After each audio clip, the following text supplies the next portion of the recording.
Um bom dia e um feliz sábado. Mais uma vez, estamos aqui na igreja do Boa Vista.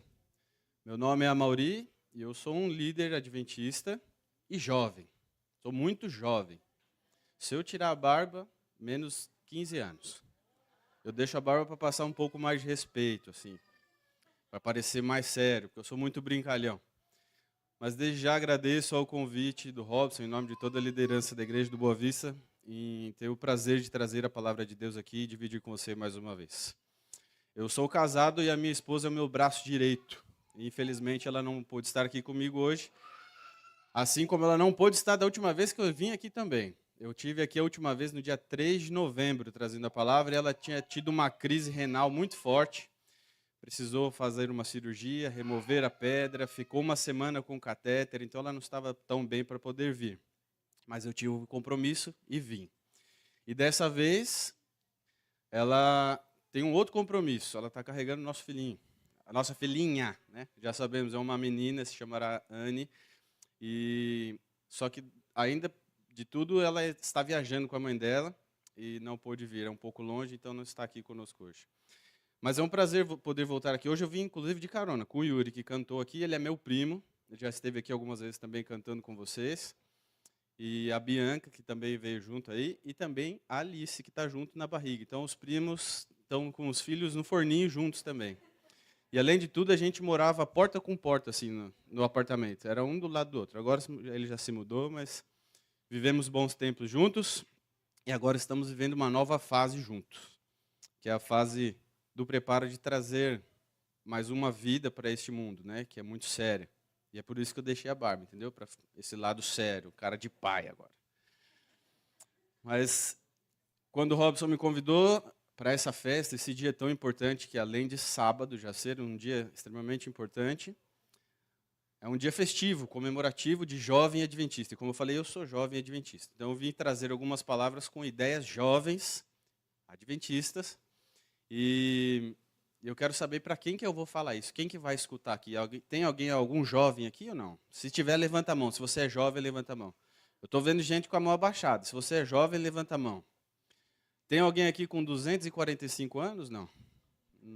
Ainda não está. Então, não é 245 anos, a gente pode começar a pensar que talvez seja um pouco velho, né? Ou idoso. Velho é feio, né, de falar, embora seja uma palavra normal, mas... Alguém aqui já viveu 969 anos? Ainda não, né? Acho que vai conseguir viver. Talvez, talvez.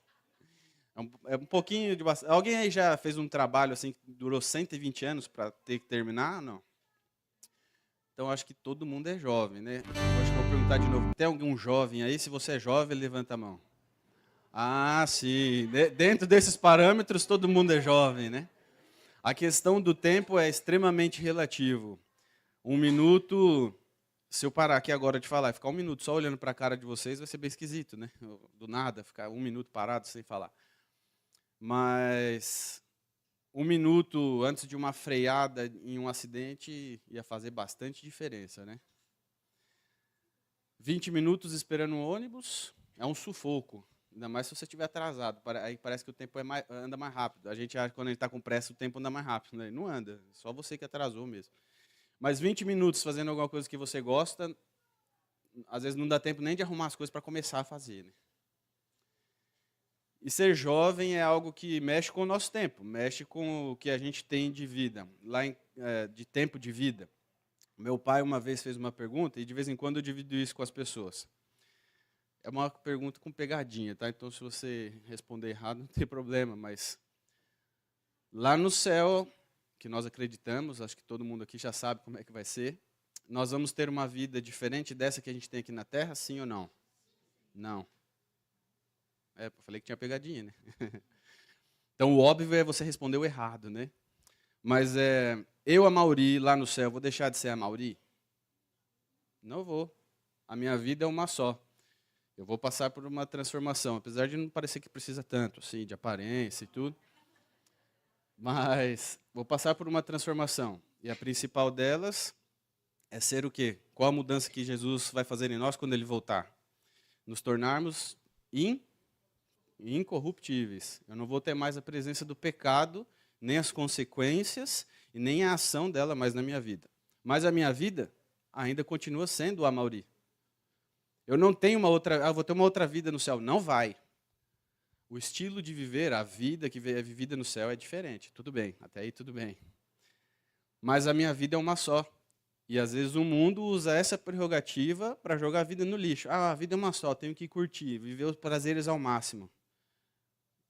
Até certo ponto é verdade, a vida é uma só. Mas ela não tem um limite de aqui na Terra.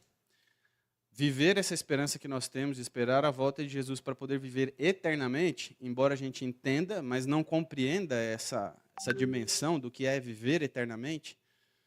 Viver eternamente é difícil de entender, né? Mas e entender que Deus já era do sempre, para sempre. Não é que ele vai ser daqui de agora para sempre, ele já era para sempre. A gente se pega em umas confusões, né? Mas não adianta a gente ter uma limitação e não vai conseguir compreender isso agora, por enquanto. Mas o que eu quero alertar a vocês é que nós todos somos jovens. E se você viver até os 245 anos, que eu acho muito difícil, porque ou você não consegue ou Jesus volta antes. Ainda vamos morrer jovens. Nós seremos sempre jovens. Pode ser que você já não tenha a mesma disposição de antes. Mas isso por vários motivos. Consequências do pecado e as consequências dos seus próprios atos. Ah, estou com uma preguiça. Quantos exercícios você fez? Qual é a sua alimentação? Qual é a sua qualidade de sono? Quanto você tem cuidado da sua saúde? Então a gente mesmo envelhece precocemente por uma consequência de um desleixo do estilo de vida que a gente leva. E o jovem, eu pelo menos, quando era um pouquinho mais novo, só porque eu ainda sou muito jovem, é importante ressaltar isso porque eu lido com desbravadores. Tem alguém aqui que não sabe o que é clube de desbravadores? Todo mundo conhece, né? Então eu lido muito com as crianças. Eu fui um desbravador de 10 anos, hoje tenho 35 anos, e eu me encontro rodeado de diversas gerações, e isso é bem complicado para mim, porque eu sou muito velho já para ser os jovens. As crianças do clube, eu vejo, eles gostam de umas coisas que eu falo, nem tem graça isso daí, como é que... E gosta, e dá risada, e troca as ideias de uma forma que eu falo, puxa vida, aí já começa a conversa do velho, né? No meu tempo não era assim. Mas ao mesmo tempo que eu vejo alguns líderes da igreja e dos desbravadores que são mais velhos do que eu e têm mais tempo de ministério, de idade e tudo mais. Quando a gente fala, nossa, vamos fazer isso aqui, uma ideia legal para, assim, vai bombar, vai espalhar. Não, isso não, que isso? Já começa a podar as coisas, porque você vê que a mente dela está assim, se não for um programa igual dos anos 90, não vai dar certo. Então, ser jovem causa uma confusão por si só nos nossos pensamentos, independente da idade que a gente está. Quem é mais velho dificilmente entende quem é mais jovem, porque vive um tempo diferente. Quem é mais jovem não entende quem é mais velho e tem seus bloqueios para, ele é um chato, ele só quer podar, só quer... Mas é que quem é mais velho tem uma experiência que sabe que aquilo não pode dar certo. E ao mesmo tempo fica agarrado na certeza que ele sabe, só ele sabe que vai dar certo. Sendo que o jovem às vezes tem uma ideia que pode transformar a vida das pessoas, o ambiente, enfim. Então nós devemos sempre estar adaptando. Não nos conformando com esse mundo, mas adaptando às mudanças. Vocês já pararam para pensar que nós somos a última geração que conhece o mundo sem tecnologia? Quem nasce, sei lá, de 2000 para cá, vamos assim pôr, não sabe o que é viver num mundo sem celular, sem internet. E a gente resolve tanta coisa pela internet, pelo celular, que muitas vezes a gente perde nosso tempo lá dentro com coisas que não é resolvendo problemas ou sendo útil, é mais jogando tempo fora mesmo. Não tem como alguém enxergar o mundo como eu enxergo quando eu fazia as coisas e eu tenho certeza do que eu sei fazer e vai dar certo, eu sei fazer e não vai dar certo, sem celular ou com celular. As visões são completamente diferentes. Mas ainda assim, somos jovens. A igreja como um todo, ela separa um material e distribui para a gente passar nesse dia a mesma mensagem. E o título dela se chama Comunidades Transformadas. E eu quero ler com vocês, abra sua Bíblia em Mateus, o primeiro livro do Novo Testamento, que ele traz um texto com uma certa figura de linguagem. E quando eu perguntei para vocês quem é jovem, alguns levantaram a mão, mas depois eu apelei, e aí todo mundo levantou a mão. Então agora a mensagem que eu quero trazer para vocês é para todo mundo. Não é só para quem ainda está com muita disposição. Se você tem pouca disposição, ainda dá para fazer muita coisa. A gente vai aprender isso aqui hoje. Eu gosto de falar bastante, mas eu já coloquei o despertador aqui, tá? Então, entenda que, por mais que às vezes eu falo um pouco rápido também, mas vou ter um limite. Então, presta atenção até o final, que é importante. Antes de sair de casa, eu conversei com Deus, assim como nas outras vezes que eu prego. E é por isso que eu disse que era importante eu saber para quem que eu vou falar. E eu já, se você estava confuso, já que a jovialidade traz essa confusão, se eu sou jovem ainda não, você já entendeu que você é jovem, então é para você essa mensagem. Eu pedi para Deus que eu não, embora eu falo aqui com o meu jeito, e às vezes com uma gracinha ou outra, mas que você entenda o quão sério é isso e quanto ele serve para você. E eu não queria falar, você vai ouvir a minha voz, mas eu pedi para que Deus me usasse para que você ouvisse através do Espírito Santo, que isso tocasse a sua mente, o seu coração e isso fizesse diferença na sua vida. Com a Bíblia aberta em Mateus, feche os seus olhos, vamos falar com Deus. Maravilhoso Deus e eterno Pai, agradecemos porque aqui reunidos em tão boas condições, podemos abrir a Tua palavra e louvar, engrandecer e honrar o Teu santo nome. Esteja conosco neste momento, ao qual já pedimos a Tua presença. Abra nossas mentes, nossos corações, que entendamos o que o Senhor quer para nós hoje, que isso aqui que vamos falar, pensar, esse tema, este assunto, possa nos nutrir espiritualmente e saiamos daqui transbordando aos demais que necessitam da Tua palavra. Abençoe a leitura da Tua palavra, que possamos interpretá-la como o Senhor quer para nós, que entendamos e façamos bom uso, assim como o Senhor quer. É o que nós te pedimos e agradecemos em Teu santo nome, Jesus. Amém.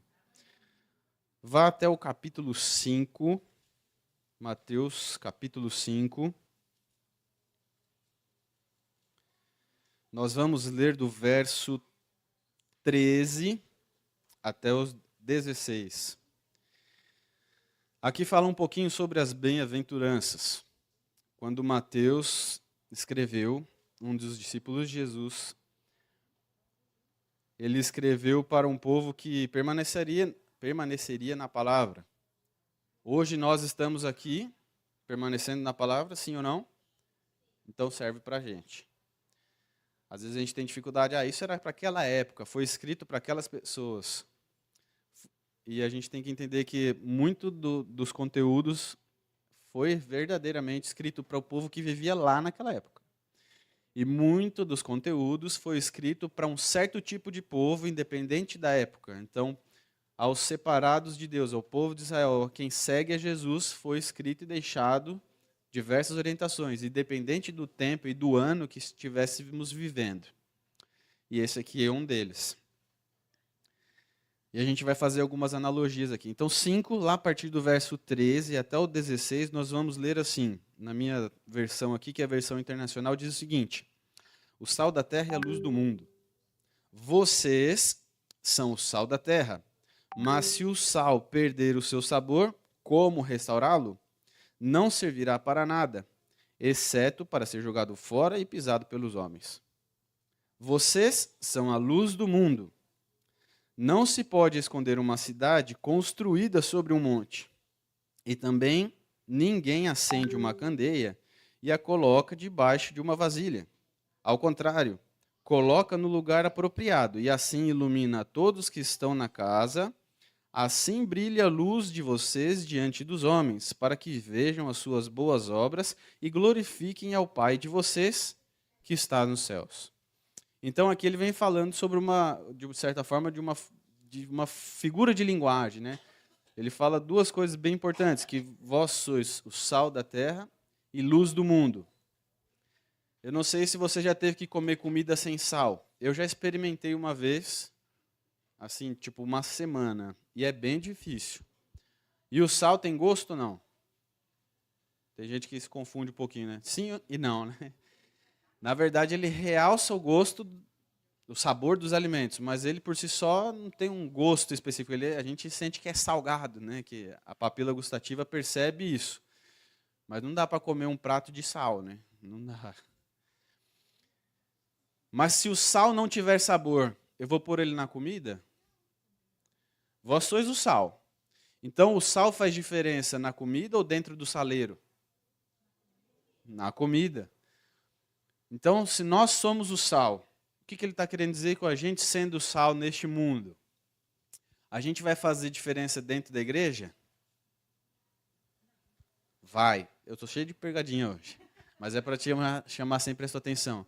Se eu não ficar aqui dentro da igreja, eu não estou falando de morar, mas de frequentar os cultos, você se desanima, você perde a esperança, você se desmotiva e não tem mais razão de viver nesse mundo motivado a viver em outro mundo, no céu, na vida eterna.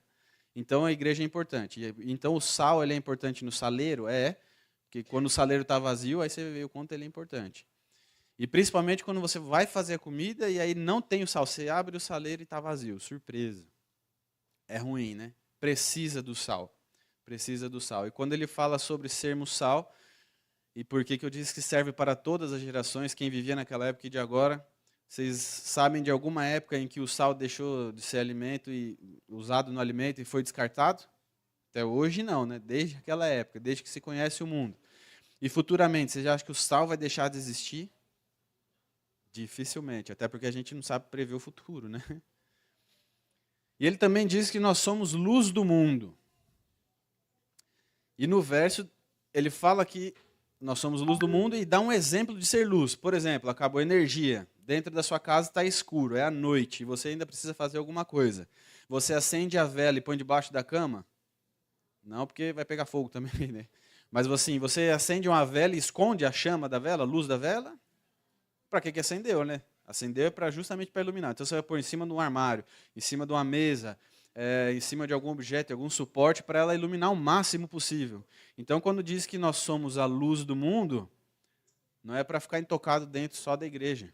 Aqui a gente não está iluminando ninguém lá de fora. Estamos iluminando um ao outro, estamos dando força, juntando as nossas chamas, o nosso fogo. É por isso a importância da igreja. É por isso que um jovem não pode achar, eu acho que a igreja está meio careta, a igreja está defasada, sendo que as orientações de Deus são passadas aqui, através de outros pontos de vista, assim como o meu é diferente do seu, assim como se eu tivesse sentado aí, você falando aqui, eu poderia aprender, porque quando a gente vem falar e pede auxílio do Espírito Santo, é a Deus que a gente está escutando, e é lógico que se eu estiver lá fora e orar a Deus e pedir a iluminação de Deus, a inspiração do Espírito Santo, eu vou receber também. Mas nós não fomos feitos para vivermos só. E isso é nítido no nosso sentimento. A gente sente, a gente percebe isso. Você tem uma escolha política. Ninguém gosta de ser... Não, eu gosto de algo que ninguém gosta. A gente procura assimilar semelhanças, procura objetivos parecidos com alguém. A gente não gosta de ficar sozinho o tempo todo. É bom ficar sozinho às vezes para relaxar, até porque às vezes você está gostando de ficar sozinho porque você não está na companhia de alguém que você não gosta. Aí é diferente, tem que associar. Eu não estou gostando de ficar sozinho, eu estou gostando de ficar longe daquela pessoa que está me causando problemas. Tanto que desde o início a nossa natureza é essa. Quando Deus fez Adão, Deus percebeu que Adão estava sozinho e aí preparou alguém para que ele não ficasse sozinho. Então, ficar sozinho, sentir sozinho não é natural nosso e não é plano de Deus, porque se fosse, Deus teria feito Adão e fim de papo. E não foi assim que aconteceu. E aos jovens a gente tem que sempre fazer um apelo, a gente tem que fazer um convite, porque o inimigo de Deus, ele não faz convites. O inimigo de Deus faz convites muito sedutores para os nossos jovens, ele não faz convites. O inimigo de Deus, ele obriga aos jovens, aos adultos, às crianças. O inimigo de Deus, ele coloca as condições necessárias para que você caia, condições negativas, pejorativas. Ele te obriga, ele te força, ele te induz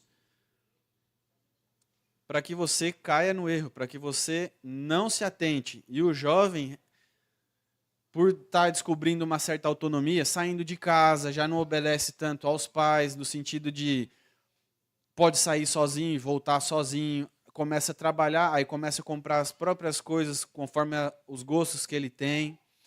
E por isso que é uma idade complicada. Por isso que é uma idade que ser jovem, e agora eu estou falando para todo mundo, porque você é jovem, você falou para mim que é jovem. Não pode mentir dentro da igreja, hein? Sábado. Você levantou a mão e eu vi. Todo mundo aqui tem o dinheiro para fazer o que bem... Às vezes a gente queria mais dinheiro, né? Mas assim, a gente tem a nossa autonomia. Eu sigo a Deus se eu quiser. Porque Deus não obriga. Por quê? Porque Ele é justo. Se Ele obrigasse, não seria justo.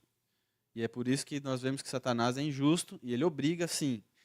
Às vezes você não quer comer um negócio. Ah, não, estou de regime. Mas quando o negócio aparece, o cheiro subiu, está na sua mão, já comeu. E às vezes é obra do inimigo sim, viu? Não é, isso aí é um crente bitolado, tudo é obra do inimigo. Não é. Se você não quer, é você que pega e põe na boca, mas você não conseguiu se controlar. Quem é que está fazendo isso aí? É difícil, é uma verdade difícil de engolir, mas é uma verdade. E você não precisa se preocupar com isso, porque Deus te dá a opção. Então você fica tranquilo com a opção. Fala, bom, realmente não quero, então não vou comer. Pronto.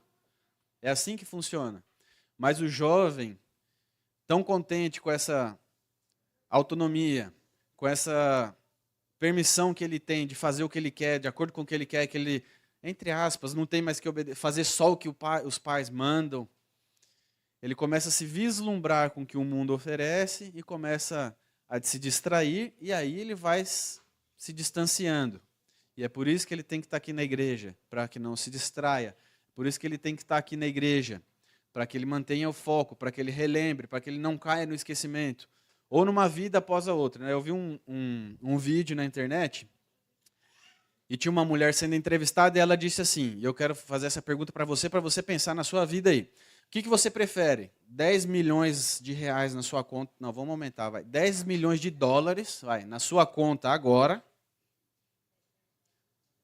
Já está boa essa opção? Vamos ver a outra? Ou acordar amanhã cedo bem? Quem acha que tem que ganhar 10 milhões na conta? Quem acha que quer acordar amanhã cedo bem? Então quer dizer que acordar amanhã cedo bem vale mais que 10 milhões? Vale? Quem acha que vale? Quem acha que não vale? Que o melhor é ganhar 10 milhões hoje mesmo. E eu nem disse que você vai morrer hoje. Tá vendo? A gente se limita a algumas condições que os nossos olhos brilham. Mas se acordar bem amanhã, vale mais que 10 milhões? Por que no domingo a gente acorda emburrado? Não é sério? É pouca coisa, sabe por quê? Porque quantos anos você tem aí? Tantos. Eu tenho 35. Faz 35 anos que eu estou acordando bem. Teve dia que eu passei mal, lógico. Mas assim, estou vivo, né? Aí o que a gente faz?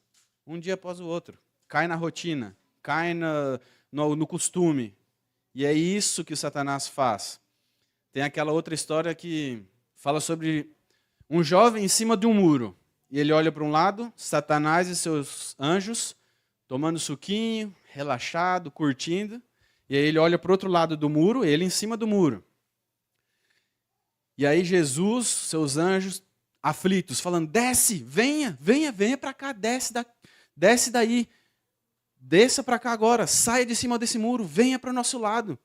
E ele olha para o lado de Satanás, tomando um suquinho, todo mundo relaxado, sentado na cadeira, à beira de piscina.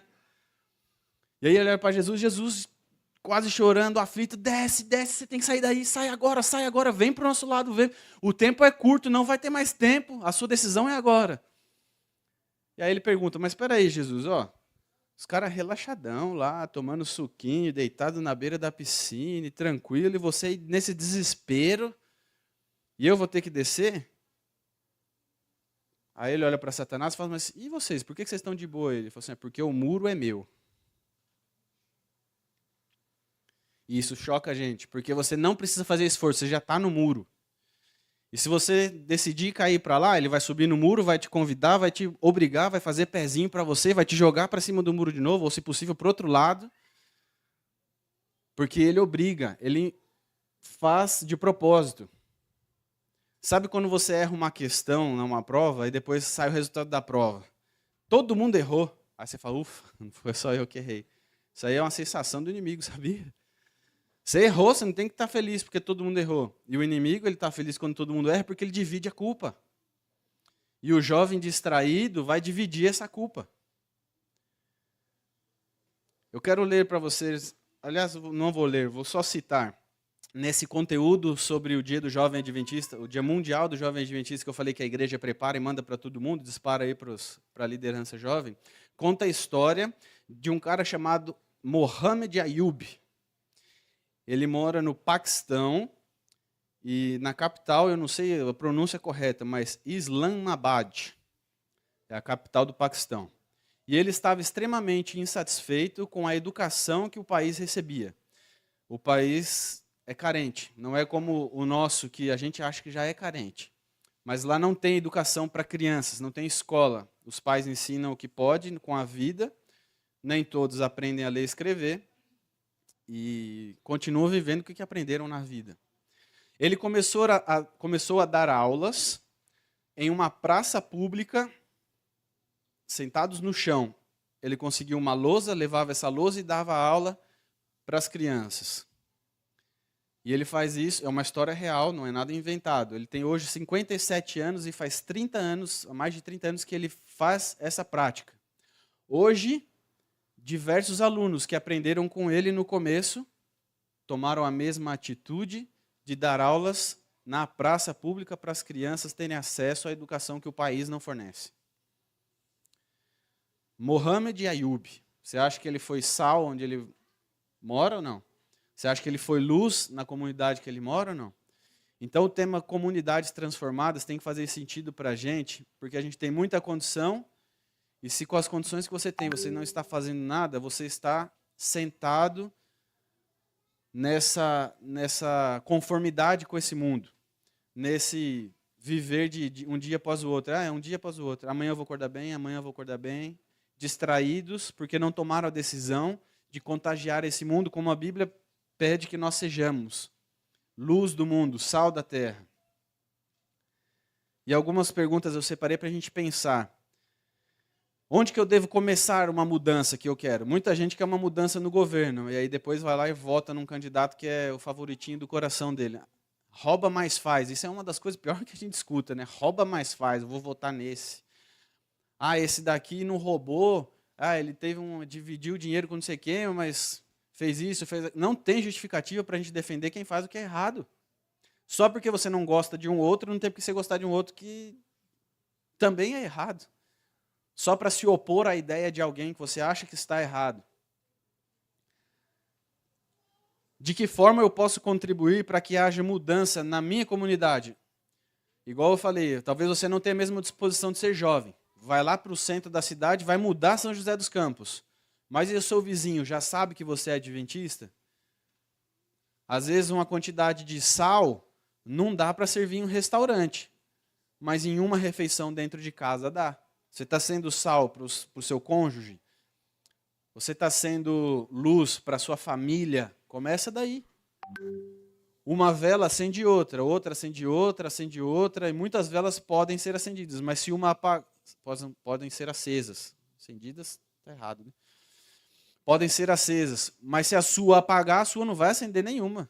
Não vai. E aí vai ter que vir alguém voltar aqui para acender a sua. Então, além de você não ganhar tempo, você ainda fez os outros perderem. É o desejo de Deus que nós sejamos agentes de transformação, sim ou não?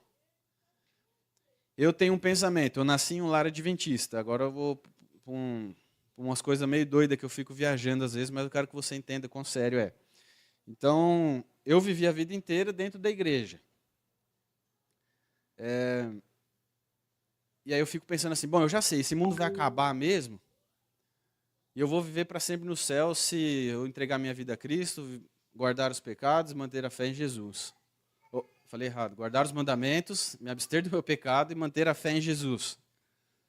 Se eu fizer isso, eu sei que eu vou para o céu, porque Deus permitiu pela graça, não porque eu posso fazer alguma coisa para alcançar, mas enfim. Então, para que eu vou assistir um filme se eu já sei o final? Alguém gosta aí de...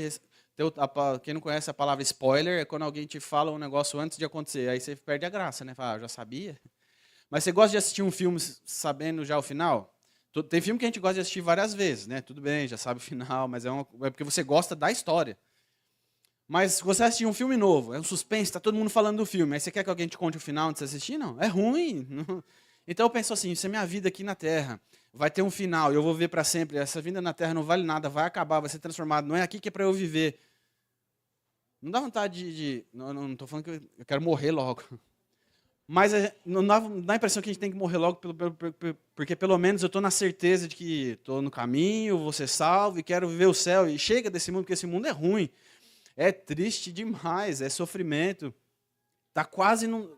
Aliás, já faz um bom tempo que já não vale mais a pena ler o jornal, né? A gente lia, não, tem que saber os fatos do mundo, tem que conhecer as notícias, tem que saber para onde o mundo está caminhando, mas você já sabe, né, para onde ele vai. Se você ler um jornal hoje, a chance de você ficar deprimido na semana é grande, né?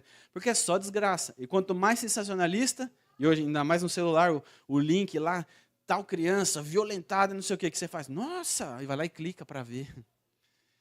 Isso não vai mudar a sua rotina, não vai mudar o seu conhecimento sobre o mundo. Quer saber sobre o conhecimento do mundo? Lê a história, lê o porquê das coisas, lê sobre política, não sobre políticos. Entenda esse mundo, aí está tudo bem. Agora, ficar lendo o que está acontecendo nesse mundo vai te fazer mal. E às vezes pode te desviar o foco da esperança. O que o texto de hoje, que a gente leu aqui sobre ser sal da terra e luz do mundo, o que esse texto quer dizer? Acho que refletimos bastante sobre fazer a diferença. Não adianta ser sal dentro do saleiro. É importante estar no saleiro para saber a hora de ser usado. Porque o saleiro vazio também não faz diferença. É importante ser luz onde todos vão ver. Não adianta eu vir para a igreja e me esconder dentro de casa. Meu vizinho tem que saber. O meu amigo do trabalho tem que saber. Se no ônibus alguém me der oi, é uma chance de eu falar para ela: oi, tudo bem?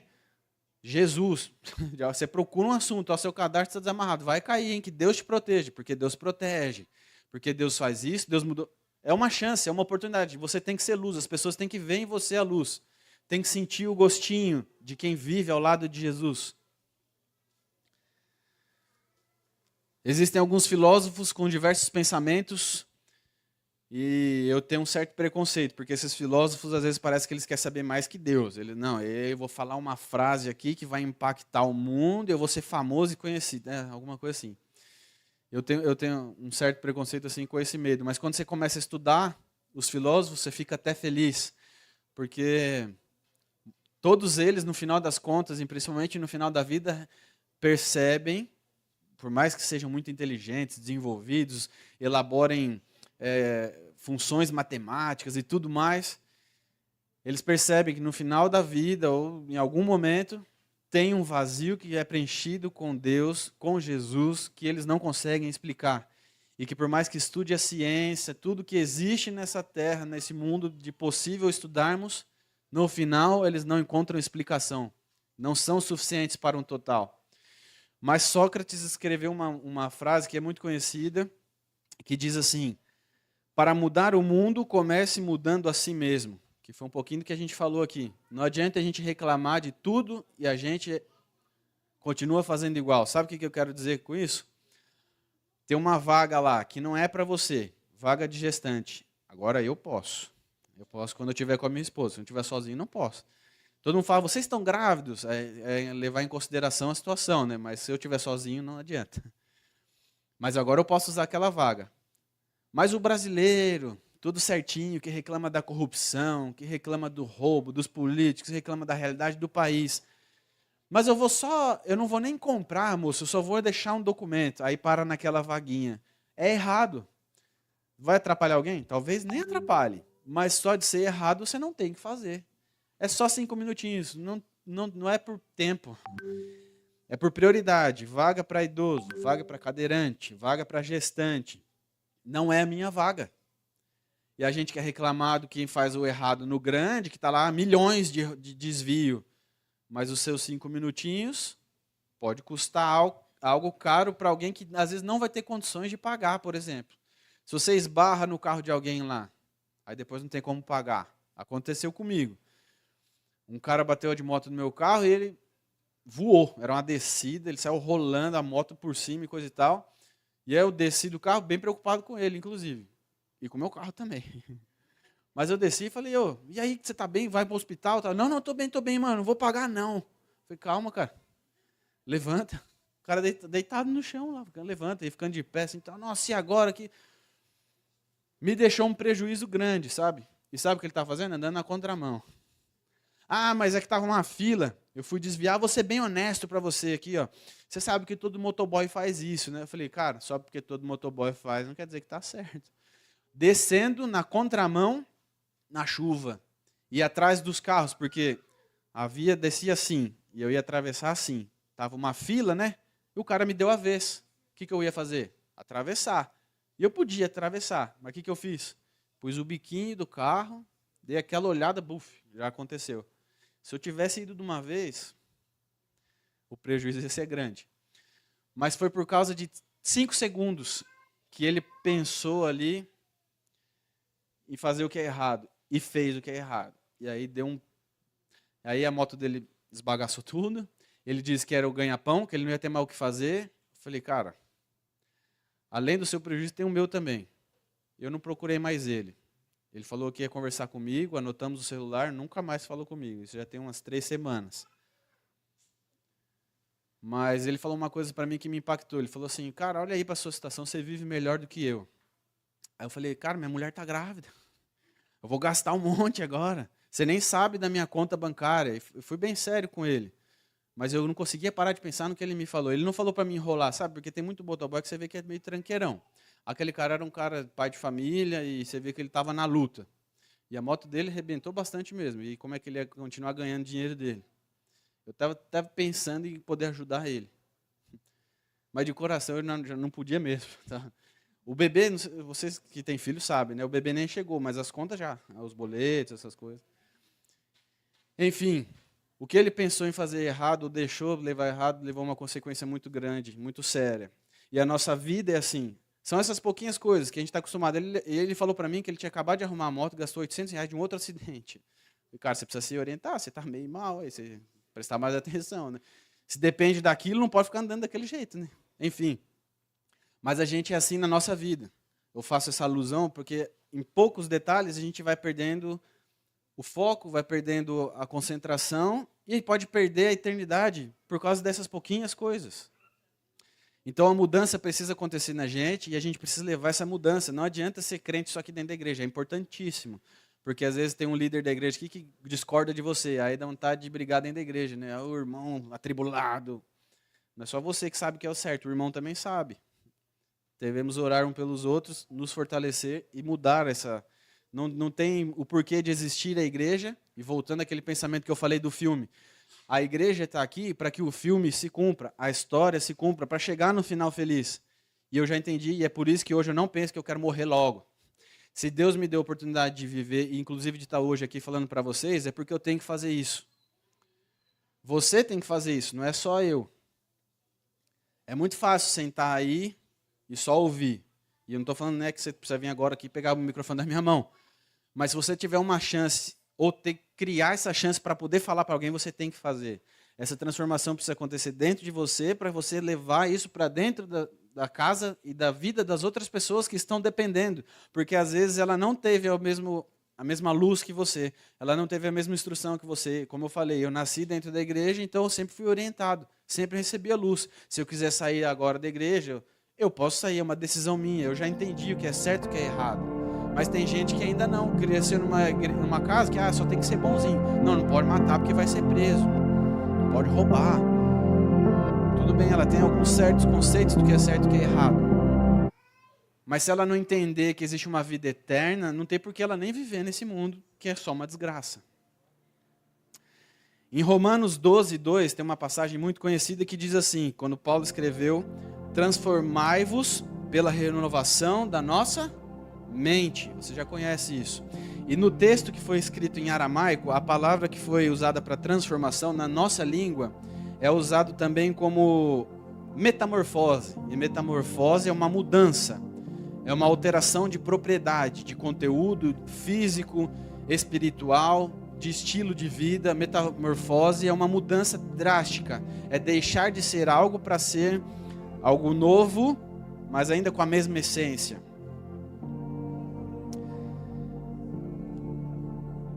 para isso, o mundo exerce pressão em você, como eu já expliquei, que Satanás obriga e ele te força. Ele está interessado em dividir a culpa. Ele está interessado em que você, olha como isso é sério, não saia essa semana, ou hoje, ou qualquer dia da sua vida, para falar de alguém que já está do lado do muro dele.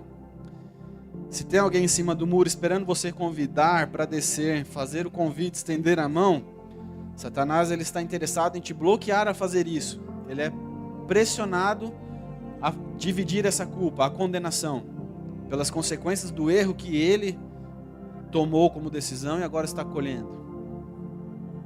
Ellen White escreveu num livro Caminho a Cristo, e é por isso é importante a gente ler muito.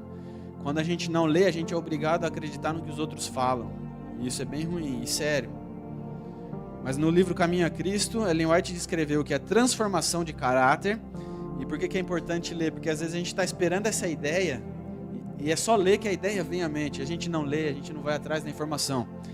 Mas ela escreveu, a transformação de caráter, que é o que nós precisamos passar, pelo qual nos tornamos filhos de Deus, separados para Deus, santos,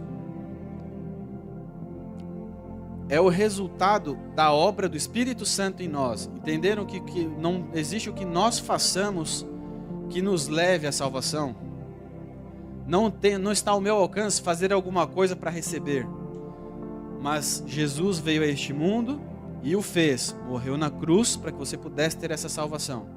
Então nós devemos entender aqui que devemos procurar a Deus, porque através do Espírito Ele vai nos fazer a mudança para que estejamos preparados para receber o céu.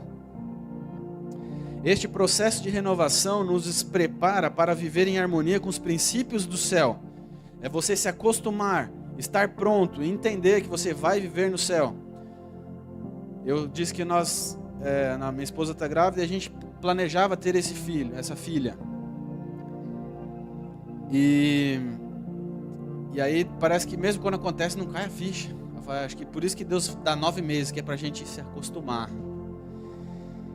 E quanto tempo você tem para se acostumar com o céu? Hoje.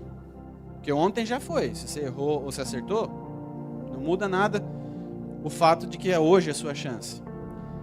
E amanhã você também talvez não tenha chance, que se você não estiver aqui amanhã. Tem idade para morrer? Não. Então se você é jovem, você pode morrer? Pode. Ah, mas Jesus vai voltar logo. Vai.